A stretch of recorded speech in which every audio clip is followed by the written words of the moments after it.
Ah, OK. Bon, ben, je vais présenter Laurent. Je suis j'ai des problèmes d'élocution. Fait que je lis tout le temps mes textes, mais maintenant, quand je présente quelqu'un, je fais moi-même conférence. Ça me permet de le faire ce soir. Les Deshaies, Huguette et Laurent sont des amis de longue date. Ce n'est pas une raison pour présenter le conférencier avec de bonnes vieilles histoires au coin du feu. Je préfère le présenter à partir d'un événement tout à fait récent. Laurent a effectué une recherche de plusieurs années à propos de l'ensemble des vignobles québécois. On dit, apparemment, le vignoble québécois pour parler de l'ensemble.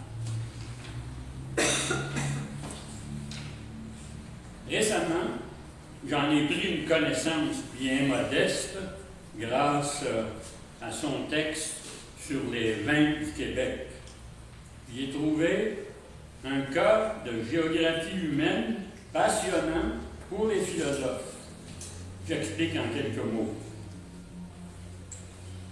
La philosophe Hannah Arendt écrit quelque part dans son livre « La crise de la culture » que nous avons raison de croire en la liberté, même si elle n'est pas connaissable comme phénomène du monde. La liberté laisse des traces en ce monde. Ces traces sont des événements qui se sont produits, même s'ils étaient tout à fait improbables. Or, le texte de Laurent à propos des vins québécois montre, chiffres à l'appui, que le vignoble québécois était tout à fait improbable. Et il existe tout de même.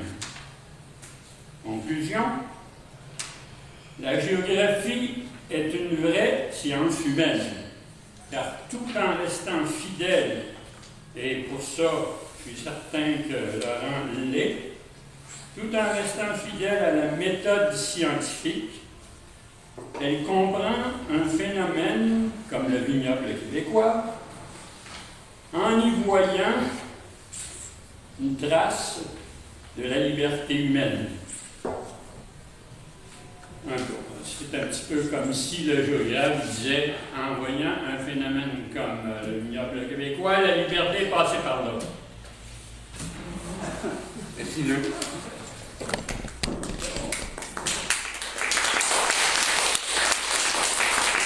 Je dois vous dire que pour cet article sur les vignobles du Québec, j'avais profité de l'avis de Luc Gagnon, il s'en rappelle peut-être pas. Puis il avait passé le texte à Clément Loranger. Clément Loranger avait dit à Luc moi je suis pas d'accord. Fait que moi j'ai reçu les deux commentaires et fait une synthèse de ça.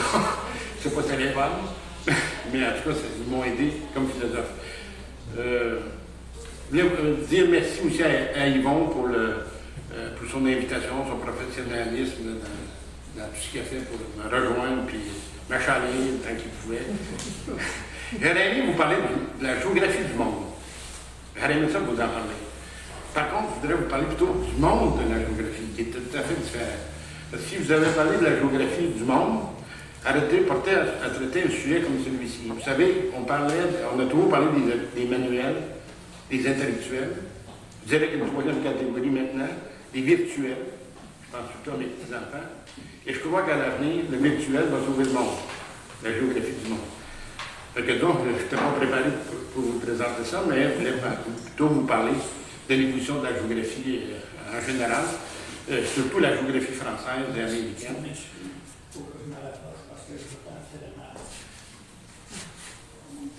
En fait, pour vous présenter la géographie, je voudrais faire un survol historique. J'ai décidé de commencer au début du 20e siècle. Vous allez me dire, c'est loin, ça. Très loin. Vous pouvez me dire, tu remontes aux calendes grecques pour faire l'histoire de la géographie, mais vous savez que les Grecs, 400 ans avant Jésus-Christ, faisaient de la géographie constamment. Donc, la géographie a toujours été pratiquée, de façon spontanée au moins. Pas uniquement par des géographes ou des cartographes, mais elle est spontanée. Tout le monde ici pratique la géographie d'une façon ou d'une autre. Fait que j'ai fait débuter à partir du début du 20e pour une raison bien simple, c'est que la géographie s'est institutionnalisée dans le milieu universitaire en Europe, surtout à la fin du 19e siècle, au début du 20e.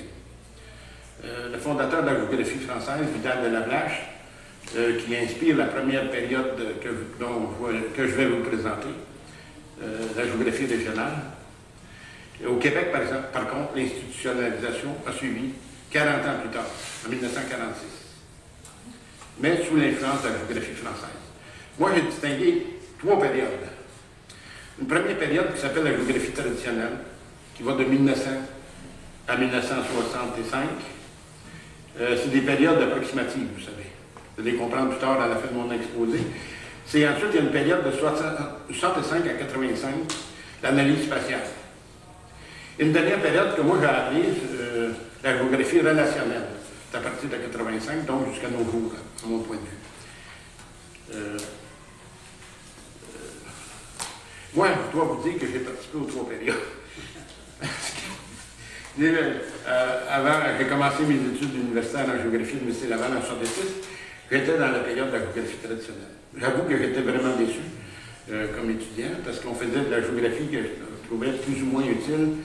Il ne faut pas oublier que les étudiants qui arrivaient à ce moment-là en géographie, il y avait beaucoup de gens des milieux populaires. Vous savez, il y avait l'Université de Montréal, l'Université de Sherbrooke, Laval. Il y a peu d'étudiants qui dirigeaient les universités. Mais l'année où je suis rentré en géographie, il y avait 85 étudiants. Mais l'année précédente, il y en avait peut-être 15. Vous voyez, c'était la période d'augmentation du nombre d'étudiants à l'université. Dans les années 70, vous en rappelez, il y avait des contestations. Avant 70, il y a eu des contestations des étudiants pour créer des universités. C'est pour ça que les universités étaient bondées. La géographie avait explosé à l'Université Laval. Ça posait des problèmes d'organisation. Je dois vous dire que la première semaine, on avait une excursion. Ouais, ça durait une semaine d'excursion. On avait été à Massawippi, dans le Grand Nord de l'Est. Fait que c'était dans une colonie de vacances. Et il avait décidé de nous mettre en ordre alphabétique. Moi, je connaissais toutes les signes. J'ai appris à connaître les C et les D. Mon nom, c'est DF. Je connaissais Noyon, Chapdelaine, bon, ainsi de suite. Puis ce sont restés mes amis. C'est que c'est un drame. On ne choisit pas nécessairement la meilleure personne peut-être du groupe. On choisit ceux avec qui on est en contact. Bon, je commence par la première période que vous avez sur le document, vous avez quelques mots. Je vais essayer de vous expliquer ça le plus brièvement possible. Je ne suis pas toujours certain de réussir, mais vous me posez des questions à la fin. Développement de la géographie traditionnelle. Elle peut être appelée aussi classique ou régionale. L'objet de cette géographie-là, le but de la géographie, c'est de décrire les relations homme-nature. Par exemple, si vous avez une région comme la bordure des Laurentides, ici en Mauricie, vous aviez un genre de vie un peu particulier, un genre de vie agroforestier. Parce que les gens travaillaient sur la ferme durant l'été, au printemps et au début de l'automne. Après ça, ils se dirigeaient dans les camps forestiers. Avec la géographie traditionnelle, on pouvait parler de genre de vie agroforestier. Vous voyez, c'est que pour les géographes de l'époque, la vie était conditionnée, à leur vue, tout au moins, conditionnée par le milieu naturel dans lequel ils vivaient. La méthode des géographes à ce moment-là, c'était l'observation sur le terrain. Contrairement à aujourd'hui, où on peut profiter des bibliothèques, des nombreux travaux qui ont été faits, et d'Internet, à ce moment-là, il fallait faire une lecture du terrain. La géographie, elle était divisée en 2 sections, 2 parties. La géographie physique, qui étudie le milieu naturel, puis la géographie générale, qui étudiait les phénomènes physiques et les phénomènes humains. Et vous avez lu ça dans les manuels scolaires. Ici, j'ai le manuel des frères maristes. C'est ça, c'est un peu la façon dont on abordait la géographie. Pour ceux qui sont bien âgés, mais je ne penserais pas que vous avez étudié dans ce volume-là, peut-être celui-ci. Ça, c'est mon manuel de 4e année. J'ai jusqu'à 7e année. Le beau manuel, ça doit pas. C'est pas moi qui ai étudié dedans, je suis là parce qu'il est trop proche. Bon,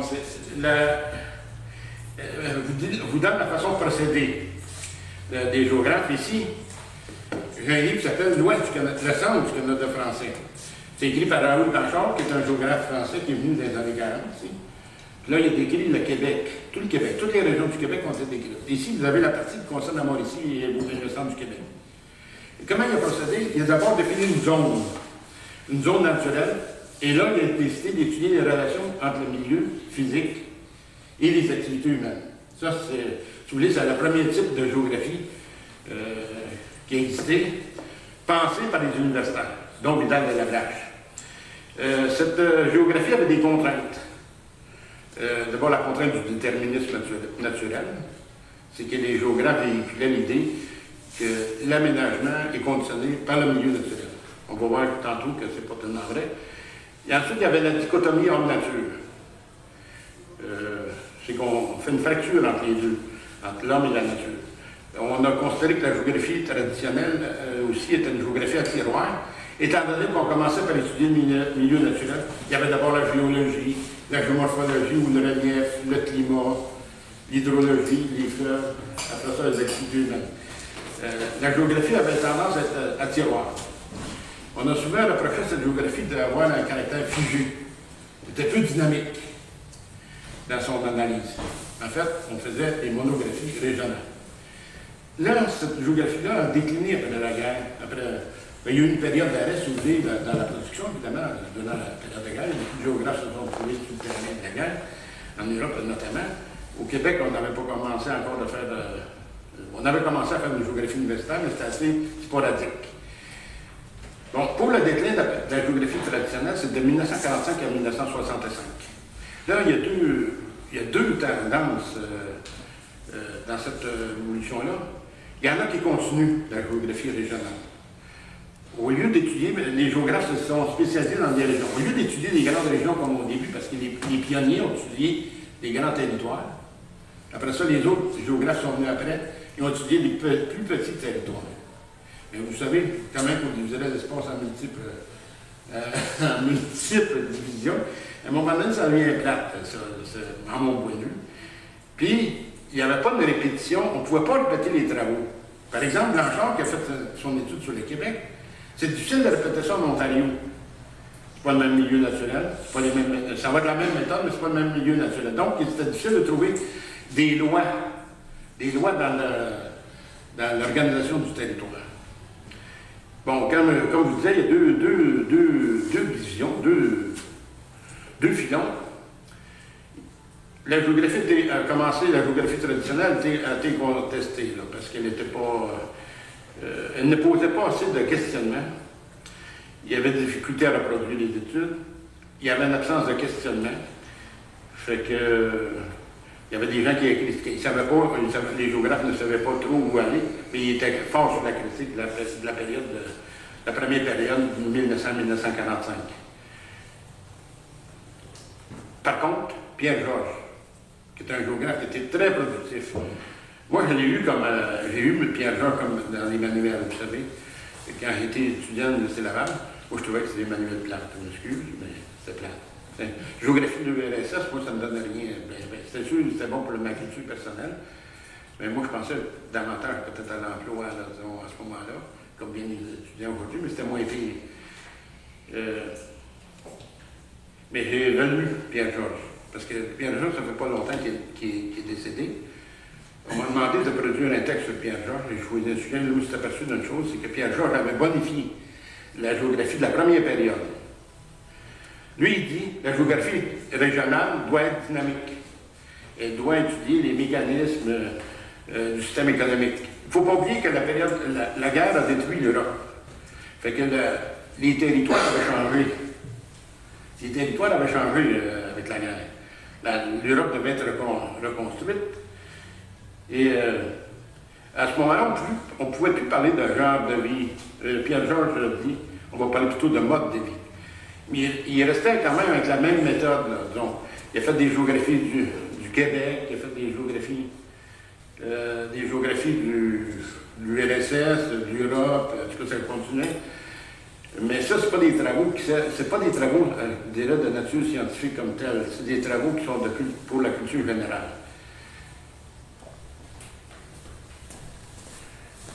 Bon, OK. La géographie a commencé à se diviser après la guerre. Il y a une augmentation dans les travaux de recherche. Il y a plus de publications qui se font. La géographie physique commence à se spécialiser.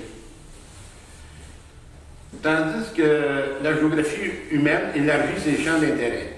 Dans la première période, quand on parle de géographie régionale, c'était plus facile pour les géographes de travailler sur les milieux ruraux. Les ruraux, c'est un espace. C'est facile d'étudier la relation en nature. Mais avec l'urbanisation, il fallait changer les termes. Et puis, un jour, j'ai emmené l'étude de la géographie urbaine, géographie active, ou si vous voulez, géographie utile, c'est le mot qui est employé, active, industrielle, donc qui intégrait les phénomènes urbains dans ses analyses, qui est intéressant. Mais il y avait toujours la même méthode. Par exemple, je vous décris sa méthode, donc, si vous devez faire une géographie urbaine du monde, urbaine, on dit bien le fait urbain dans le monde, sa méthode, c'était de subdiviser les grands pays, les grandes régions du monde pour distinguer les villes des pays développés, les villes des pays sous-développés, les villes des pays en voie de développement, vous trouvez. Donc la région était comme une méthode. Il a continué, mais ça n'a pas fait longtemps. Je dois vous dire que Pierre-Georges, à partir des années 70, était déçu de l'évolution de la géographie française en général et dans le monde. Autrement dit, la géographie changeait, puis je suis d'accord avec les changements de la géographie à ce moment-là. Là, à partir des années 65, là c'est la deuxième page du feuillet, à partir des années 65 jusqu'en 85, la géographie a changé. Sous l'influence américaine, sous l'influence aussi de l'introduction des méthodes quantitatives, je devrais plutôt dire des techniques quantitatives, des modèles, des techniques de corrélation. La démarche scientifique était intégrée à la géographie, un peu comme en science. On parle de problématiques, de théories, d'hypothèses, tests d'hypothèses sur le terrain. Donc, c'était une géographie différente. L'objet de la géographie à ce moment-là, c'était l'espace. Mais l'espace, moi, si on demande aux gens, hey, la géographie, c'est l'étude de l'espace, qu'est-ce que tu en penses? Je ne suis pas certain que les gens disent, c'est quoi ça l'espace? Fait que les géographes ont senti le besoin d'ajouter au mot espace géographique. Espace géographique. Vous savez, de parler d'espace géographique, c'est un terme plus abstrait. Avant ça, on parlait de région. Ça change un peu la dynamique de l'approche. Autrement dit, l'espace, c'est plus abstrait, c'est moins concret que le mot région. Même si le mot région, on peut vous dire, c'est pas tellement si concret que ça. Là. Parce qu'on pourrait débattre sur la définition de la région de la Mauricie, par exemple. Vous allez pouvoir constater que c'est pas la région est aussi abstraite. Mais le mot espace, ça ne faisait pas de doute. Cette géographie, j'y ai participé.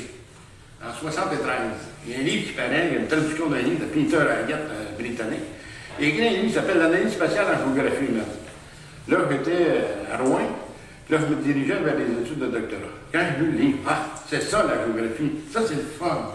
Quand j'embarquais là-dedans, je me suis trouvé étudiant de doctorat à l'Université Laval, et là, j'ai pratiqué méthode quantitative. 4 ans après, j'avais déchanté un peu. Là. Mais j'ai profité, j'ai retiré beaucoup de cette période-là. Ici, j'ai voulu faire un petit exemple. Je voudrais vous donner un exemple de la géographie, on peut appeler analyse spatiale. Imaginez-vous que le Canada, c'est comme un gâteau. Je n'ai pas dit gâteau, là. Gâteau. Il y a 6 ingrédients. Par exemple, si vous étudiez l'évolution démographique du Canada, partout à l'échelle canadienne, il y a 6 grands facteurs qui peuvent expliquer ça. 6 grandes structures qui peuvent expliquer ça. Ici, moi, je parle de gradients. Il y a 6 gradients dans le document. Pas un gradient, c'est comme un gâteau. Le premier gradient, c'est la colonisation. Si vous allez partir des maritimes en allant vers l'ouest, il y a bien des phénomènes qui augmentent en allant vers l'ouest ou ils descendent. Ça, par exemple, la criminalité, ça augmente. Okay? En allant vers l'ouest, vous avez la différenciation ethnique. Québec-Canada. Ça, c'est un autre gradient. Il y a le gradient industrialisation. Par exemple, le phénomène d'industrialisation au Canada, c'est, la zone industrielle au Canada, c'est de Windsor à Québec. Le reste du Canada, on appelle ça l'arrière-pays, pour employer un terme, je pense, d'origine allemande, Hinterland. Vous voyez, vous avez